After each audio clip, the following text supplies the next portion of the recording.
முதலமைச்சர் அவர்கள்.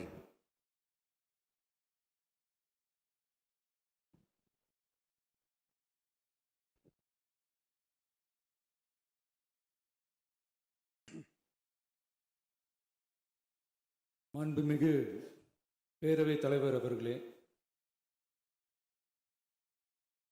மக்களே மக்களுக்காக மக்களால் நடத்தும் ஆட்சி மக்களாட்சி என்றார் அமெரிக்க முன்னாள் குடியரசுத் தலைவர் திரு ஆப்ரஹாம் லிங்கன். இன்றைக்கு அமைந்துள்ள மக்களாட்சி மலர்வதற்கு மக்களிடம் உள்ள பெரும் எதிர்பார்ப்பு, அவர்களுடைய எதிர்பார்ப்புகளை இப்பேரவையின் கவனத்திற்கு கொண்டு வந்து அதனை செயல்படுத்துவதற்கான திட்டங்களை, சட்டங்களை அமல்படுத்த வேண்டிய பொறுப்பு இப்பேரவைக்கு உள்ளது.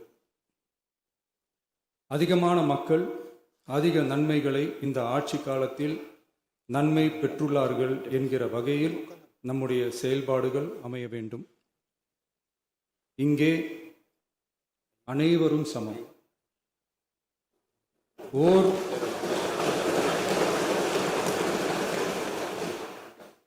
ஓர் உறுப்பினரை கொண்ட கட்சிகள் இங்கே இடம் பெற்றிருந்தாலும் அவர்களுடைய கருத்துகளுக்கும் அதிக எண்ணிக்கை பெற்ற தமிழக வெற்றி கழக உறுப்பினர்கள் தெரிவிக்கும் கருத்துகளுக்கும் சமமாகவே மதிப்பளிக்கப்பட்டு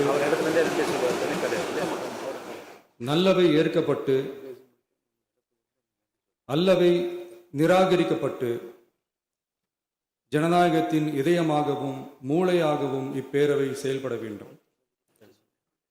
அதற்குரிய வகையில் பெருமை வாய்ந்த வரலாற்று சிறப்பு கொண்ட இப்பேரவையை நடத்தி செல்லும் பண்பை பெற்றுள்ளவரையே தமிழக வெற்றி கழகம் முன்மொழிந்து தாங்கள் இன்றைக்கு இந்த ஆசனத்தில் அமர்ந்துள்ளீர்கள்.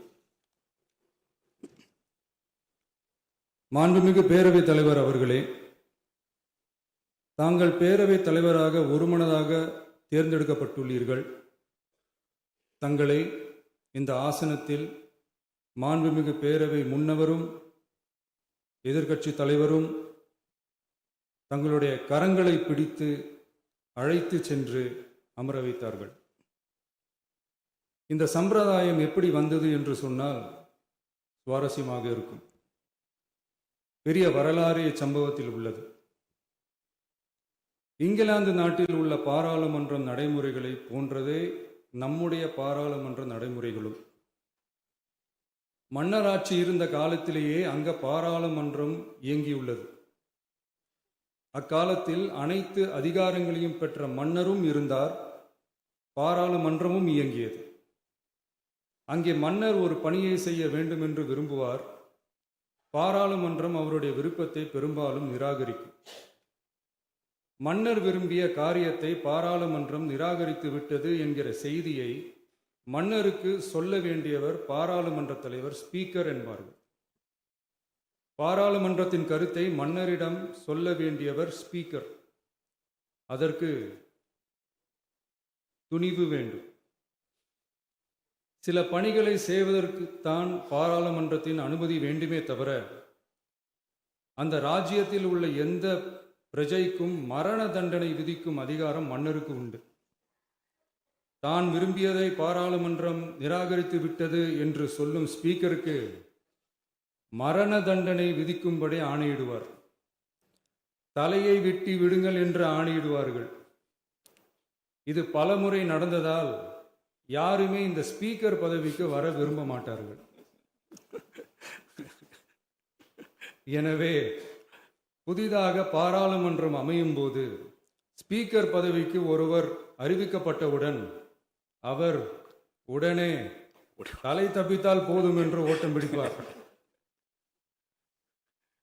அணை முன்னவரும் எதிர்க்கட்சி தலைவரும் அவரை தடுத்து நிறுத்தி அவர் கைகளை பிடித்து இழுத்து வந்து ஆசனத்தில் அமர வைப்பார்கள்.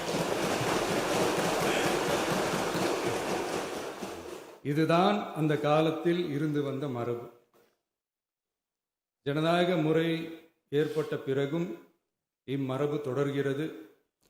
நிச்சயமாக தமிழக வெற்றி கழக உறுப்பினர்கள் அனைவருமே உங்களுக்கு உதவிகரமாகவே இருப்பார்கள் என்கிற வாக்குறுதியை இந்நேரத்தில் அளிக்க விரும்புகிறேன். பேரவையின் மாண்பையும் கண்ணியத்தையும் பேரவை உறுப்பினர்களின் கண்ணியத்தையும் காக்க வேண்டிய பொறுப்பை உங்களிடத்தில் ஒப்படைத்திருக்கிறார்கள். தற்காலிக பேரவைத் தலைவர் பொறுப்பில் மிக சிறப்பாக பணியாற்றிய நம்முடைய உறுப்பினர் திரு மூவி கருப்பையா அவர்களை சந்திக்க நேற்றுக்கு சென்றிருந்தேன். அங்கே முந்தைய பேரவைத் தலைவர்கள் படங்களை கண்ணுற்ற போது, அவர்களை பற்றி அறிந்த போது உண்மையிலே எனக்கு பெருமிதம் தந்தது.